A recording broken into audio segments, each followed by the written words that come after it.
final de junho de 1940, a Europa e o mundo ficaram aturdidos com o sucesso ofuscante de Hitler, que num período de 3 meses colocou Dinamarca, Noruega, Holanda, Luxemburgo, Bélgica e França sob seu poder.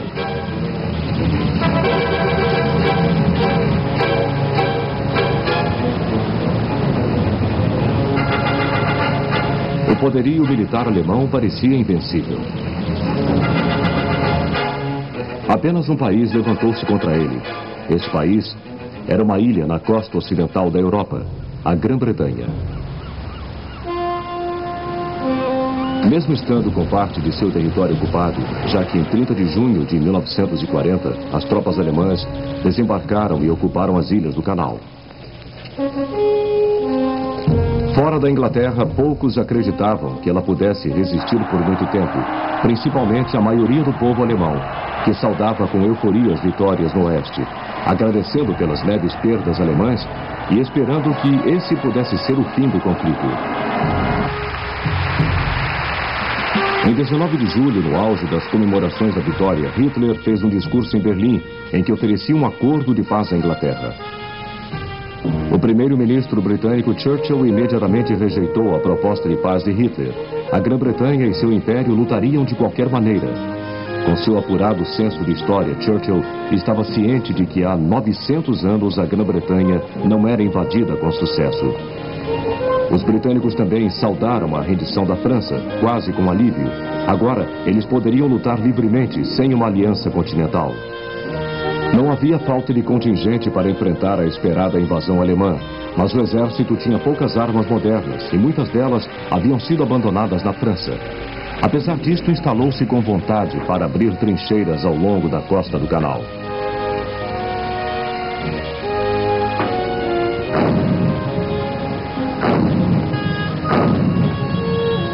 Para ajudar o exército, foi criada a Home Guard, uma força de voluntários de meio expediente.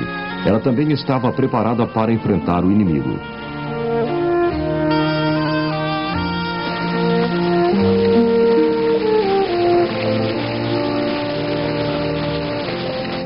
Placas de sinalização foram removidas para que as tropas invasoras tivessem mais dificuldade de locomoção.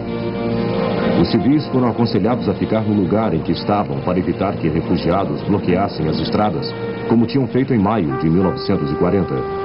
A RAF, Força Aérea Real, também havia sofrido perdas na França e durante a retirada de Dunkerque. Somente recusando os apelos franceses por mais caças, em junho de 1940, é que o comando da RAF foi capaz de poupar 600 aviões para defender o céu da Inglaterra. No entanto, o poderio da Luftwaffe, a Força Aérea Alemã espalhado pelo Canal da Mancha, era 4 vezes maior. Como sempre havia acontecido através dos séculos, a principal esperança britânica estava na Marinha Real, que ainda era a maior do mundo e estava praticamente intacta. Mas agora, com a Itália no conflito, os navios de guerra não podiam mais ser desviados do Mediterrâneo para proteger os mares nacionais. Em meados de julho, pouco antes de sua proposta de paz, Hitler traçou o plano de ordem formal para a invasão da Grã-Bretanha, a chamada Operação Salient. 20 divisões seriam usadas.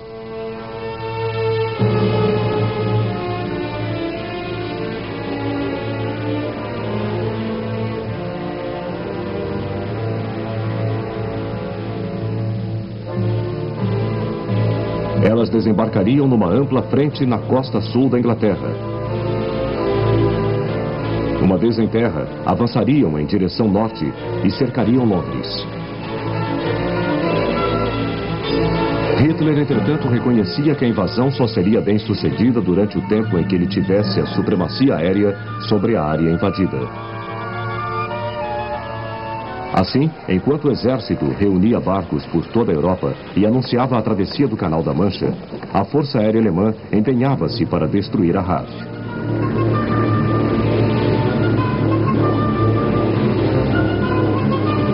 Mas o contra-almirante Erich Harder, o comandante-em-chefe naval, visto aqui inspecionando uma de suas tropas, lamentou que seus navios não pudessem garantir a segurança numa frente tão grande contra a força da esquadra inglesa.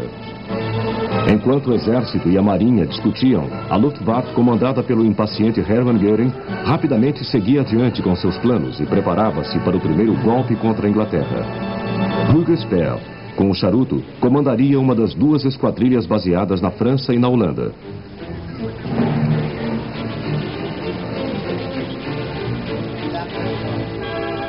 Albert Kesselring comandaria a outra.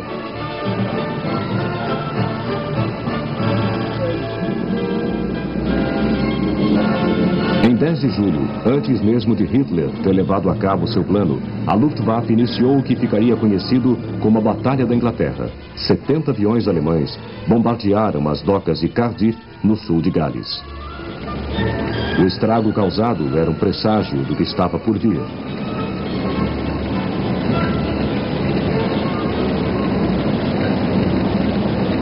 Depois disso, durante o resto do mês, a Luftwaffe tentou atrair a RAF para uma batalha aérea sobre o canal, com ataques sobre os navios britânicos lá fundeados. A RAF, no entanto, recusou-se a aderir.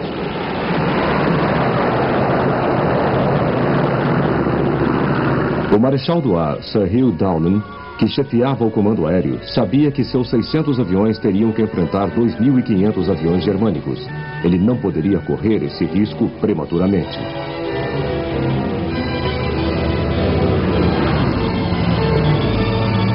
Os navios do canal foram então deixados à sua própria sorte. Uma das vantagens mais valiosas que Downes tinha era o radar, que havia sido desenvolvido na década de 30. Em julho de 1940, as costas sul e leste da Grã-Bretanha foram cobertas por uma rede indicada pela linha laranja. Os operadores do radar passavam detalhes da aproximação dos aviões para as salas de controle de voo.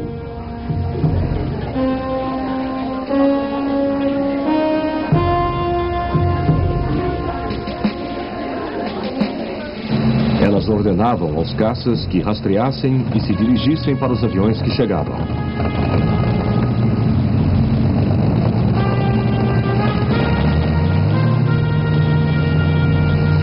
A Luftwaffe, embora perto da Inglaterra, tinha alguns problemas.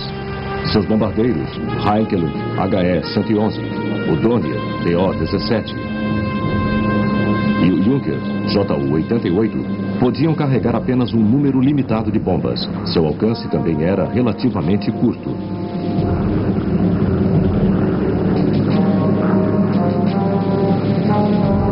Embora o Messerschmitt Me-110 tivesse um bom alcance, tanto para escolta como para um bombardeio rápido, ele não era páreo para o Hawker Hurricane da RAF, nem para o Supermarine Spitfire.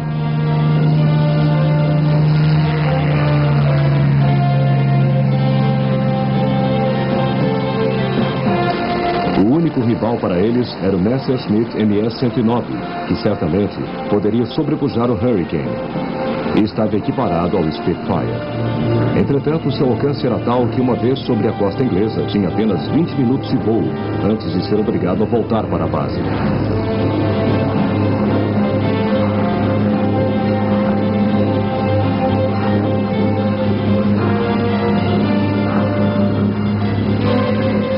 Os britânicos também estavam se beneficiando de outra vantagem técnica. Eles começavam a ser capazes de ler as mensagens de rádio germânicas cifradas pela máquina de códigos, Enigma. Essa vantagem era devida aos poloneses, que tinham adquirido uma máquina Enigma antes da guerra. Os decodificadores operavam numa casa de campo chamada Bletchley Park, no centro da Inglaterra, e seus esforços codinominados Ultra tiveram um efeito significante no desenrolar da guerra. O serviço de espionagem da RAF também ouvia o rádio de tráfego aéreo dos alemães e tentava causar confusão transmitindo mensagens falsas. A segunda fase da batalha ficou mais séria em 12 de agosto, quando Göring lançou ataques contra a menina dos olhos da RAF, as estações de radar contra os aeroportos. Uma estação de radar foi destruída e, a partir daí, a Luftwaffe cometeu um erro fatal. Concentrou-se apenas nos aeroportos. Cada vez mais bases aéreas foram seriamente danificadas.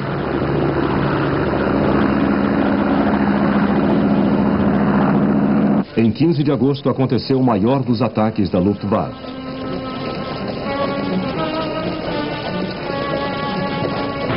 Göring chamou esse dia de o Dia da Águia e observou sua esquadrilha sobrevoar a costa francesa.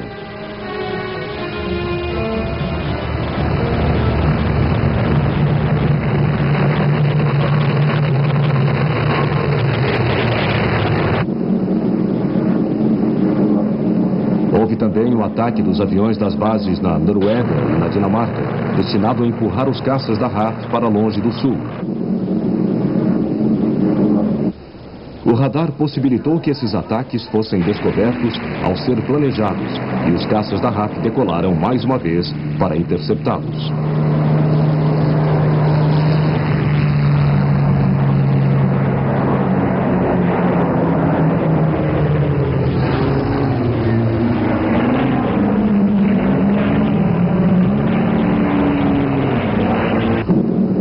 Logo aconteceram batalhas aéreas violentas.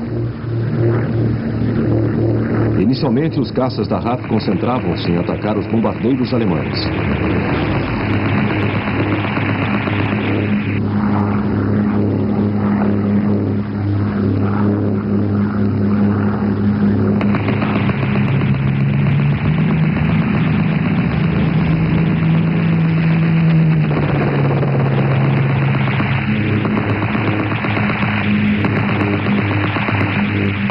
Os caças alemães revidaram. Entretanto, a RAF foi capaz de repelir os ataques. A situação continuou pelos dias que se seguiram.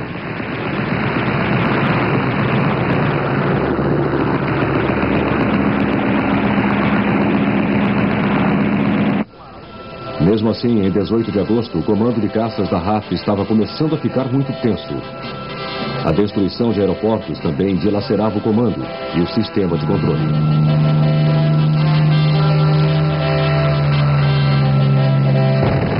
Foram ainda mais sérios os desastres da RAF. A intensidade da batalha gradualmente reduzia a força do comando de caças. Enquanto as perdas eram apenas metade das da Luftwaffe, seu tamanho relativamente menor indicava que os alemães tinham condições de danificá-la.